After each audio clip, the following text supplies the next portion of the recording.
গেল গেল গেল গেল গতকাল তারাবাড়ি ঘটনা। বালাসোর নদীতে বালু পাথর উঠাতে গিয়ে এক ট্রাক্টর ভেসে যাচ্ছে বালাসোর নদীর যে গতিতে। সে দেখছেন এই মুহূর্তে যে একটি ট্রাক্টর কিন্তু ভেসে চলে যাচ্ছে নদীর স্রোতে। রাতভর বৃষ্টির কারণে, গত পরশু দিনের রাতভর বৃষ্টির কারণে বালাসোর নদীতে জল বেড়ে যায় এবং এরপরেও কিছু কিছু ট্রাক্টর নদীতে নামে বালু বজরি তুলতে, যদিও চলছে প্রশাসনের আইন অনুযায়ী।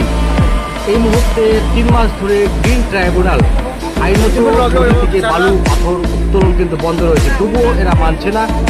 প্রশাসনের চোখকে ধুলো দিয়ে তারা কিন্তু নদীতে নামছিল ট্রাক্টরে করে বালু বজরি তুলতে, কিন্তু শেষ পরিণতি দেখেন যে এত লাখ টাকার ট্রাক্টরটি জলে ভেসে গেল।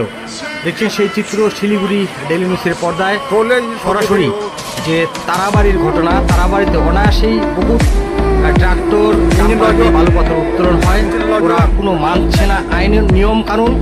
এদিকে বিএলআরও অফিসকে জিজ্ঞেস করলে ওনারা বলছে নাকি এই গাড়ি ধুতে নেমেছিল, মানে পরিষ্কার করতে নেমেছিল। এটা তাদের আয়ত্তের বাইরে, যে হতে পারে তারা গাড়ি ধুতে নেমেছিল, কিন্তু আমরা যতটুকু দেখতে পাচ্ছি যে পিছনে অনেক গাড়ি রয়েছে, সেই গাড়িগুলো কি তাদের ধুতে নেমেছিল? এত জলের মধ্যে কেন এত রিস্ক নিয়ে এই ট্রাক্টরটি গেছিল সে বালাসোর নদীতে বালু বজরি তুলতে? দেখুন সেই চিত্র, কি হাল, এই অবস্থা।